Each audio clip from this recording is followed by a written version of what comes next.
Anis Suliarman. Video ini dibuat atas dasar memenuhi tugas UTS Manajemen Sumber Daya Manusia. Saya sendiri berasal dari kelas MBS 5I. Di sini saya akan membahas tentang perencanaan sumber daya manusia yang efektif.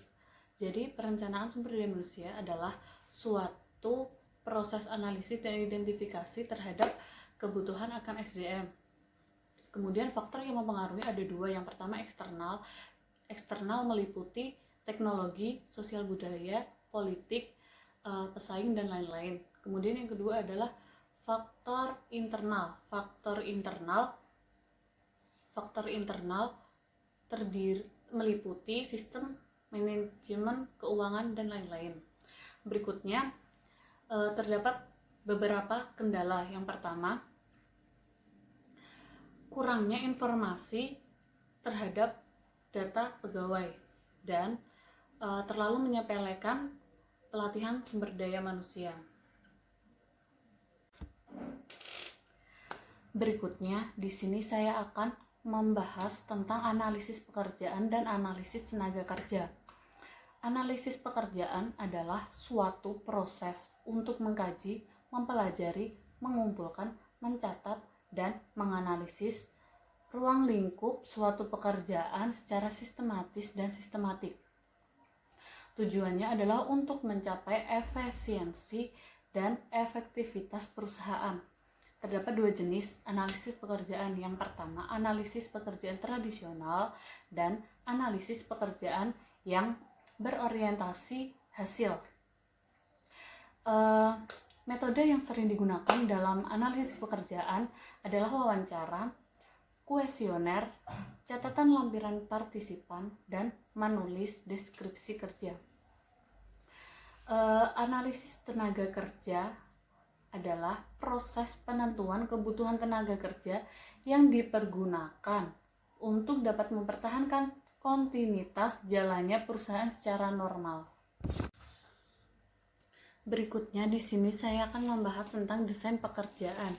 Desain pekerjaan adalah proses penentuan tugas yang akan dilaksanakan dan metode yang akan digunakan dalam menjalankan kerja. Sedangkan deskripsi pekerjaan adalah suatu ringkasan dari tugas, tanggung jawab, dan kewajiban dari pekerjaan. Kelebihannya adalah membantu pegawai baru untuk mengetahui apa yang seharusnya mereka kerjakan. Kemudian terdapat 4 teknik dalam deskripsi pekerjaan. Yang pertama yaitu simplikasi pekerjaan, rotasi pekerjaan, pemerkaran pekerjaan, dan pemerkayaan pekerjaan. Kemudian terdapat 3 cara untuk mengetahui bagaimana mengklasifikasi pegawai. Yang pertama yaitu tugas kerja, yang kedua yaitu jumlah jam kerja yang dijadwalkan, dan yang terakhir adalah durasi pekerjaan. Berikutnya di sini saya akan membahas tentang rekrutmen tenaga kerja. Rekrutmen adalah proses yang menghasilkan pelamar yang berkualifikasi tinggi untuk pekerjaan di suatu perusahaan atau organisasi. Terdapat beberapa kebijakan rekrutmen tenaga kerja. Yang pertama adalah kebijakan organisasional, kebijakan promosi, kebijakan kompensasi hambatan, dan lain-lain. Kemudian terdapat beberapa teknik rekrutmen tenaga kerja. Yang pertama, rekrutmen sentralisasi yang biasanya digunakan oleh perusahaan atau organisasi yang besar, dan rekrutmen desentralisasi yang biasanya digunakan untuk perusahaan atau organisasi yang kecil. Dan yang terakhir adalah 3 langkah proses rekrutmen tenaga kerja. Yang pertama, proses mendapatkan pelamar, kemudian menyaring pelamar, dan yang terakhir adalah mencari orang yang tepat sesuai posisi yang tersedia. Berikutnya di sini saya akan membahas tentang seleksi tenaga kerja. Jadi proses seleksi adalah tahapan-tahapan khusus yang digunakan untuk memutuskan pelamar mana yang akan diterima di perusahaan atau di organisasi. Kemudian kualifikasi proses seleksi yaitu keahlian, pengalaman, usia, jenis kelamin, karakter, dan lain-lain. Tahapan seleksi yaitu yang pertama penyaringan pelamar, kemudian dilanjut dengan tes-tes kerja,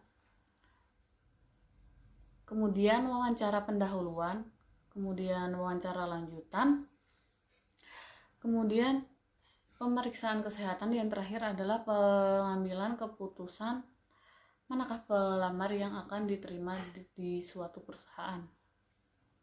Terdapat dua teknik proses seleksi, yaitu seleksi menggunakan interview dan seleksi menggunakan assessment center. Metode seleksi ada dua, metode non-ilmiah dan metode ilmiah. Berikutnya di sini saya akan membahas tentang orientasi dan penempatan tenaga kerja. Orientasi adalah proses yang dirancang untuk pegawai baru guna mengenalkan pekerjaan dan perusahaan tempat kerjanya. Manfaatnya agar pegawai baru tidak cemas akan pekerjaannya. Terdapat dua jenis orientasi, yaitu induksi dan sosialisasi.